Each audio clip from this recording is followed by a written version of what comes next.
Last week we talked about communication per se, words, tonality, body language, and how you personally as a person communicate, come across, and literally become visible to people around you, and people will actually start listening to you much better and take you much more seriously. Here comes part number 2. Why do companies actually hire you, hire me, hire anybody? Well, the truth is to achieve a better result. In the most simple of all senses. At the end, it all boils down to one thing. Show me what transformation, what shifts you achieved here, which means show me the money, show me profitability. It boils down to one thing. You either become more efficient in your team, you achieve more with less, and it leads to one thing, the bottom line. The difference here is this.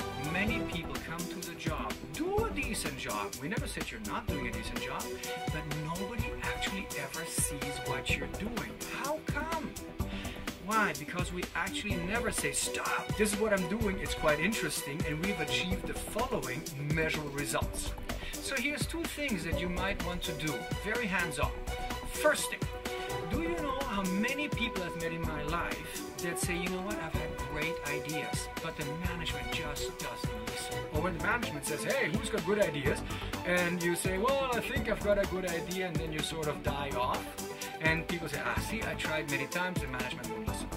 One of the interesting things is, I bet you've had some great ideas, or have seen some new trends in the market in your project area, in your job area, and you wish the managers would be paying attention to this new trend. For example, if you are in the logistics company and say, wow, there is 3D printing out there, what does it mean? In the future, it could mean that as a logistics company, some people may not need us because today you can even print out a house. Literally, it's not a joke, check it out. So if right now these guys can print homes, literally, out of modular parts, some people may not need to transport bricks from A to B. What impact will that have on us? One of the things that works really brilliantly is when you have great ideas, you see new market trends, and you're in logistics, for example, put together a PowerPoint presentation where you say, these are the trends that might hit us. My direct boss doesn't really care, or he's too busy, or he doesn't listen anyhow. Whatever of that applies. Put together a PowerPoint presentation and literally send it up to all the levels, including your boss and up to the CEO, and just say, hey, this is Jimmy here. I did a bit of research. There's a few things that me might want to look at because it might hit us in our business. Just saying. So every month, every 2 months, there's a little PowerPoint presentation, 10, 15, 20 slides, where you just say, this is my latest market analysis of what might impact our business. What happens up there is that out of 10 people, 8 may put it in the basket bin. 2 might say, who is this Jimmy guy? Hey, wow, these slides are quite interesting. By the way, this Jimmy down there, which I cannot see from where I'm sitting, but this guy's interesting. He's doing something. There's somebody thinking down there, and here's a little secret for you. One of the biggest problems in corporations is that the guys up there are desperate for intelligent talent.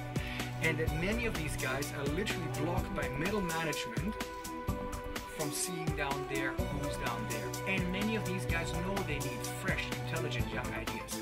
By doing that, you're not taking a risk whatsoever. Send it literally from your boss all the way up, and it's a, by the way, some fresh ideas from the market, just say it.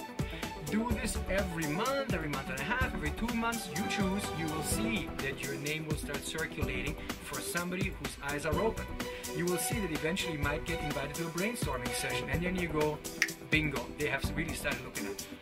Number 2, create small units of work where you say, by next week we want to achieve a certain goal with my team. Be that a sales goal, productivity goal, efficiency goal. And then you declare it amongst you and your team.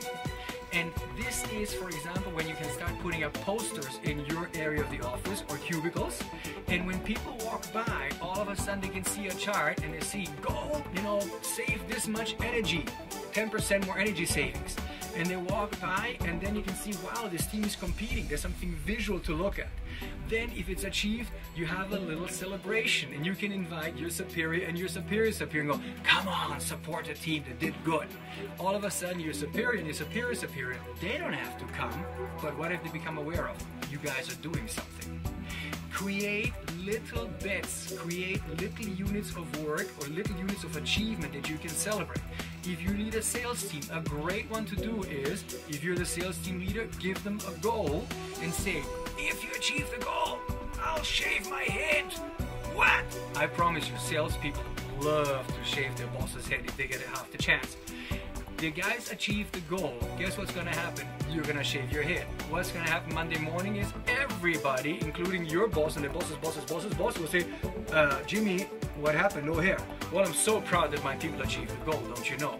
Are you more visible or less visible? You've become super visible. So here's the name of the game. First of all, make sure that you share ideas, little PowerPoint presentation, that's one way of doing it. And the second way of doing it, always create mini goals throughout the year that give you something to celebrate about yourself or your team. And it will be unavoidable that word gets around and you can say, I'm so proud of my team, they did fantastic, they deserve the praise. But at the same time, guess who's praising who?